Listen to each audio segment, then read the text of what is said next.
Morning all, how are we all doing?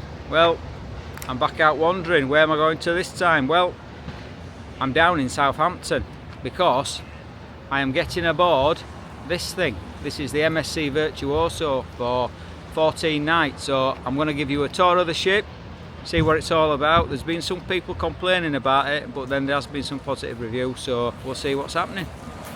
So from the outset, the Virtuoso really is an amazing ship. So come with me and I'm going to show you the things we liked, the things we didn't, and what things surprised us while we're on board. Let's go!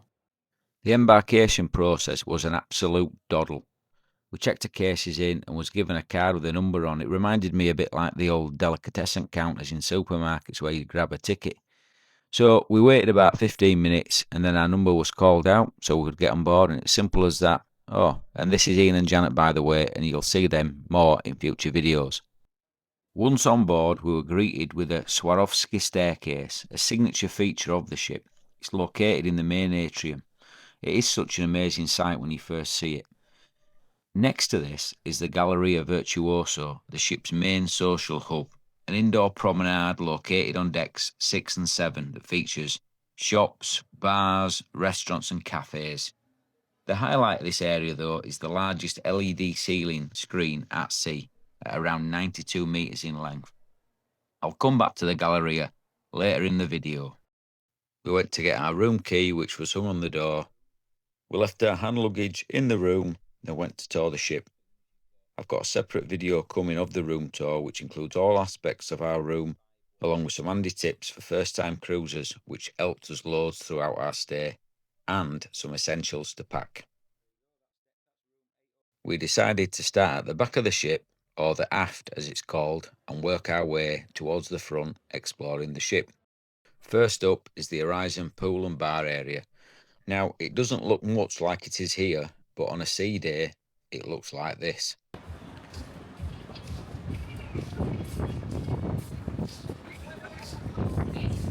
There's also the Horizon pool bar, but when it's busy, it's a bit small for the number of people that come into this area on a sea day.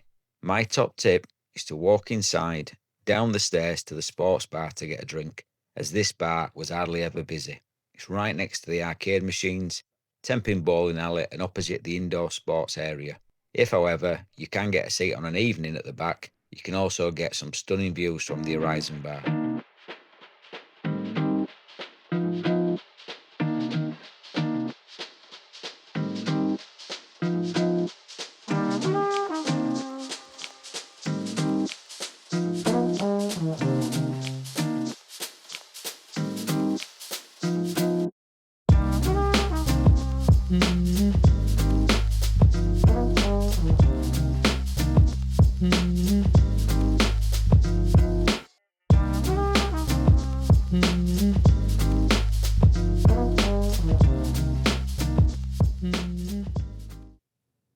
As you walk through the ship from here, you'll come across some more arcade machines and the 2 Formula 1 simulators which you can book to go on.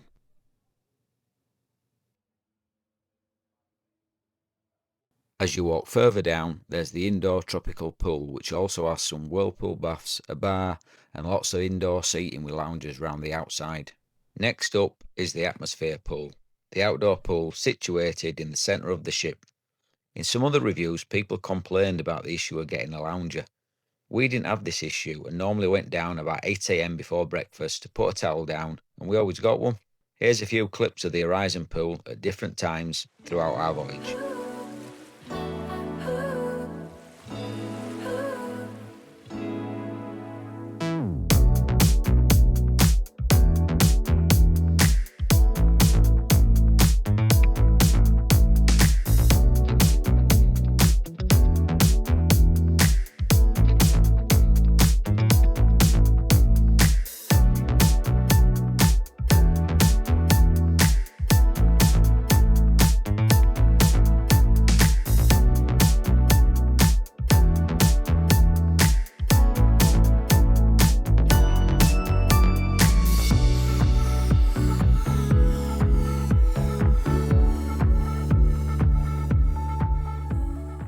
Now it's back down to decks 6 and 7 to see the Galleria Virtuosa in more detail. Scattered with bars, cafes and restaurants, you wouldn't think there'd be an issue finding somewhere to enjoy a drink. Well, on an evening, think again.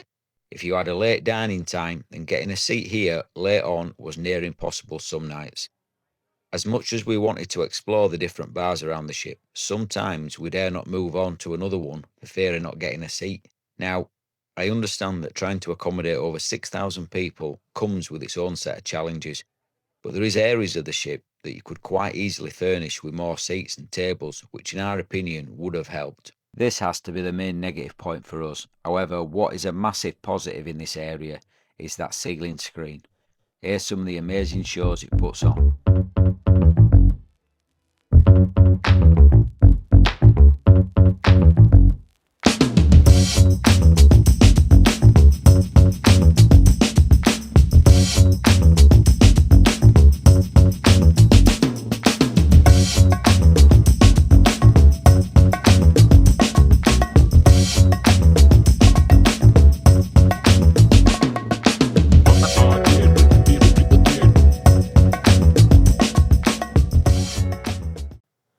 From here, you've got the Aurea Spa, where you can get various treatments, and they've often got offers on throughout your voyage.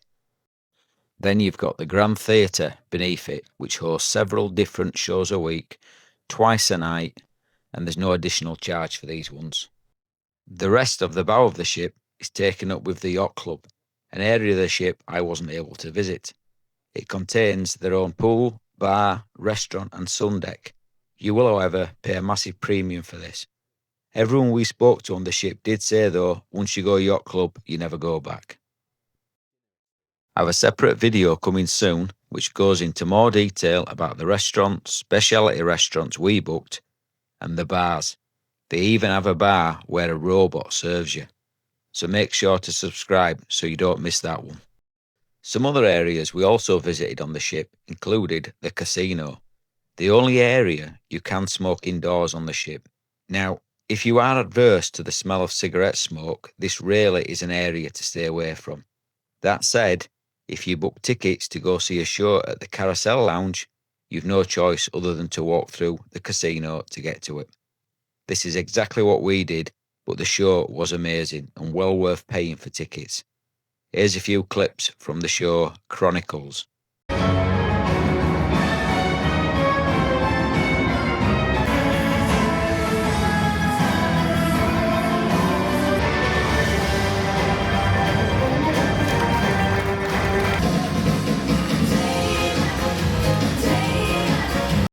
Right above there on deck 19, outside, is the Savannah Aqua Park and the Himalayan Bridge. We travelled in term time, so there wasn't really many children on board, so this area didn't seem to get used a lot. There is also a gym on board, and although we never used it, we were surprised how many people seemed to use it while we were on board. So that's our little tour of the ship. I hope you enjoyed it. For us, the pros of the ship were the LED screen in the Galleria. It had amazing visual displays on every day. The selection of bars around the ship that had different vibes, so there was something for everyone. The staff, who were all amazing. I know they say tips are included, but we did tip some of the staff. The show in the Carousel Lounge, which was a spectacular performance on a professional level. And finally, the specialty restaurants, which you will see in an upcoming video, so stay tuned for that. So that were the pros, but what about the cons? Well, for us, the first one, getting a seat at busy times, mainly in the Galleria area of the ship. The Horizon Pool Bar, as it seemed too small for the number of people it served on sea days and busy days. No viewing area at the bow of the ship, and that was just because Yacht Club was all in that section. And the casino, now this was only because of the smoking situation. And I understand this won't bother some people or smokers, but for us, it did.